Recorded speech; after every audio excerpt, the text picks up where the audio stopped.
reading the news about LK99, it feels like we're about to enter a brand new stage of humanity or something. Like the world will be transformed completely. Quantum computers that fit on your desk would be possible.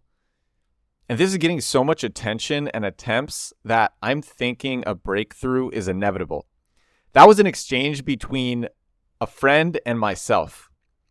And these are the types of conversations happening every day about LK99 on Twitter and between friends, and between colleagues. It's really crazy. If LK99 is real, it is insane. So for those who don't know, LK99, it's a theoretical room temperature superconductor. Superconductors right now are only possible far below room temperature. It's not really feasible. It's not feasible at room temperature. And if this is real, LK99, it could help nuclear fusion become a reality, make levitating trains an easy way to commute, desktop quantum computers. And so far, in minor tests, it's both real and theoretically cheap to produce. There's been nothing like this before. All right, let's rewind. We're going to rewind now to June of 2019. We're rewinding. Make the rewinding sound. We're doing the rewind. June 2019. This was a time of similar hype. If you were in tech, maybe you remember, or finance, it was a time of similar hype because Facebook had not rebranded to Meta yet, and it was about to launch its own cryptocurrency. June 2019, I was living in Poland. I was living in Gdansk on the Baltic Sea. It's a beautiful seaside town. Oh my God, the air was so nice. The food was so nice. The fish was so fresh. And I was there. That's where I was living. And Meta, or Facebook, was about to launch its own cryptocurrency. This was called Libra.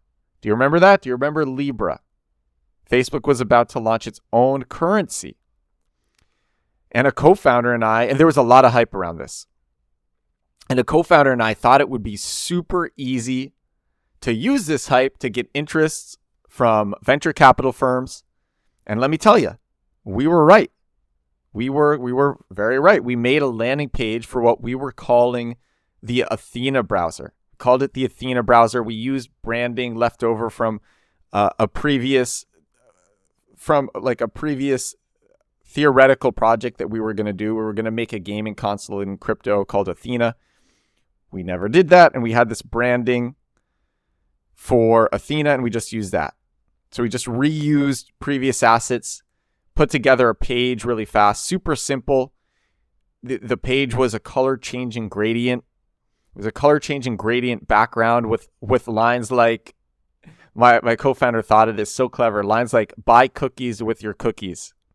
Because the idea was, and it had the Libra logo, and the idea was that you would get paid in Libra for browsing websites, kind of similar to what Brave wanted to do with its BAT token.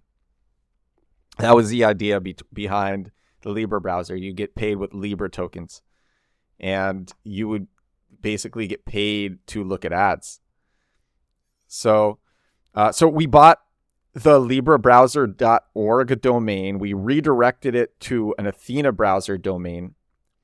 And then we got the Libra browser Twitter and Instagram handles because there was so much buzz around Libra that anything with the word Libra in it was paid attention to. It's the same thing happening with LK99 right now. And then what we did with the Libra browser handle on Twitter and Instagram, we started following influential crypto accounts. So this is what I wrote in my journal about it. This was June 25, 2019. Here's what I wrote in my journal from June 25, 2019. Work all day on the Athena browser and then finally begin drawing attention to it. I remember that because I was so hyped to start doing the press for it. And then when we finally launched it, I went hard. We were able to get the librabrowser.org domain, which we have redirected to the Athena website, as well as the @LibraBrowser handles on Instagram and Twitter, which we use as a funnel to the Athena handles. With the Libra browser handle, I'm following everybody on Twitter that Rick. So Rick he's a very respected crypto insider, and I just followed his followers. I was following the people that he was following. The people that he's following, his following. On Twitter that Rick follows, since he only follows connected crypto people. As I do this, I watch live on Google Analytics as people visit our website curious. People just go into our site because they were curious. What is a Libra browser? Oh, Libra browser? What is that? Some of these visits result in email signups and social media chatter. We also have an investor from one of the most notable crypto investment firms, Paradigm, email curious. So that's what I wrote. But it gets better. It actually gets better. But before I go there, I want to give a quick message from our sponsor. It's me. Every week I send out my best growth hacks, marketing stories, and experiments I'm running in a weekly newsletter over at edwardsturm.com/newsletters. That's my name.com/newsletter. Edward Sturm with an M. M as in Michael or monkey. Think of this like a condensed version of this podcast. If you want a brief recap of everything going on all week in this podcast, or you missed a few episodes and what the cream of the crop, that's what this newsletter is. I share the marketing hacks I spent decades learning, things like how I went on 30 podcasts in 3 months with no referrals and no word of mouth, or how I've appeared in publications like Forbes, The Verge, and Business Insider without any connections. These emails are 2 decades worth of me nerding out on marketing tricks and personally testing everything. By subscribing, you'll get the shortcuts that I know and the new ones I'm learning without the time wasted doing what doesn't work. So you save time. I want readers to have to bypass the trial by fire and just skip to the part where they're winning. So join readers from Ralph Lauren, Forbes, Omnicom, Discover Carb. People from these organizations, they read my newsletter every week, and countless funded startups at edwardsturm.com/newsletter. All right. Back to the story. So we talked to Paradigm, a top crypto VC, and they love what we're doing, and it's an energetic conversation. And then they want to introduce us to people, and they do. And we eventually talk to this guy. His name is Michael Engel, the head of the developer ecosystem at the Libra Association. People are talking about us. And we're talking now to the top people at Libra. This is insane. And the hype at this time, it really resembles what's happening with LK99. But this is what happens. Maybe you remember, it dies. And why does it die? It's because Facebook couldn't launch Libra. There was too much regulatory scrutiny. Facebook wanted to create basically a currency to compete with the dollar. And the governments weren't going to let them do that. And so they abandoned the project, but we still got a ton of valuable contacts. All right, back to LK99. This is a tweet that I saw about it, and I think it's very relevant. Here's a tweet. Across X, the website formerly known as Twitter, LK99 has been trending for days. It's officially crossed over into meme territory. Everyone's talking about quote-unquote floaty rocks and generated some outlandish claims, with many noticing the abundance of accounts quickly morphing from pointing AI investments to suddenly backing stocks in superconductors. The American Superconductor Corporation shares have doubled since July 27. So I messaged my co-founder for that Libra stunt about this. This is what he said. He said, founders are going from blockchain to AI to superconductors. And it's true. This is what's happening. Like, it's completely but it's because there's crazy opportunity right now. So you could do a similar stunt to what we did and get in touch with some of the biggest people in this niche, or just people like some of the biggest people in tech in general. If you pull off the stunt properly. This is okay. I want to tell you another story. This was back when the AngelList rolling funds were blowing up. I don't know if you remember that. I don't remember the exact year, but back when these rolling funds were blowing up, and a friend created a newsletter about rolling funds. It was just news about rolling funds, and he did the same strategy as us. He followed top accounts, top finance, top tech accounts, tweeting about rolling funds. And the hype was enough to get these people to sign up. He followed them. They looked at it. They said, I want this. I want to stay up to date with this. And they signed up, and they even shared the newsletter because he did it well. And he got thousands of signups, and he had the top rolling fund newsletter. And then he used this to launch successful projects because he had all these investors subscribe to his newsletter. And so he was able to use that to launch like other projects in finance and deep finance and stuff. So even if you don't have a background in material science, and you probably don't, because there's not that many people who have a background in material science, you can still do content on LK99 and similar updates. And actually do like a content strategy around this. That would be the easiest. Before I give you ideas, I want to explain why it would be the easiest. Before I give you content ideas, the reason why it would be the easiest is because we as humans, we have this bias. Maybe you've already heard me talk about this bias. It's the curious learner bias. People see curious learners as experts. If you are an obsessed, curious learner of something, you're always learning. You always have stuff to share that you're learning. And just because you talk about this subject, this niche so much, people see you as an expert. And so now the content, you could start a daily newsletter where you just share every day or every week what you're learning about LK99 and similar topics. You could promote the newsletter with Twitter ads, like I've talked about countless times right now. Crazy arbitrage opportunity. I am getting signups to my newsletter for pennies.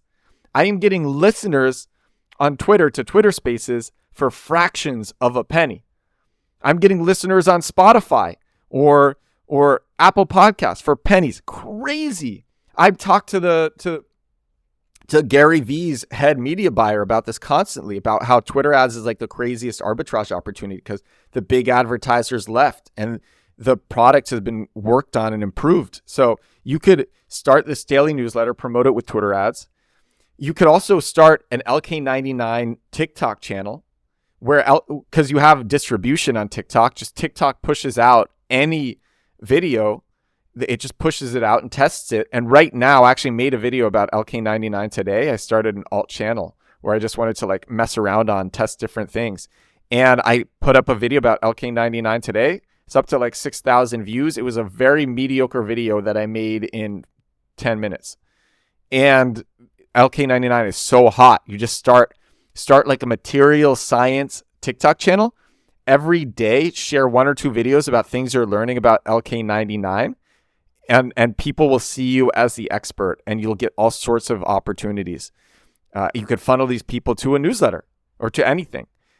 You could create a mission page, a mission website about what's possible with a superconductive material like LK99. And then you could get people excited, and they signed up to be part of this mission to expedite the development once LK99 is proven.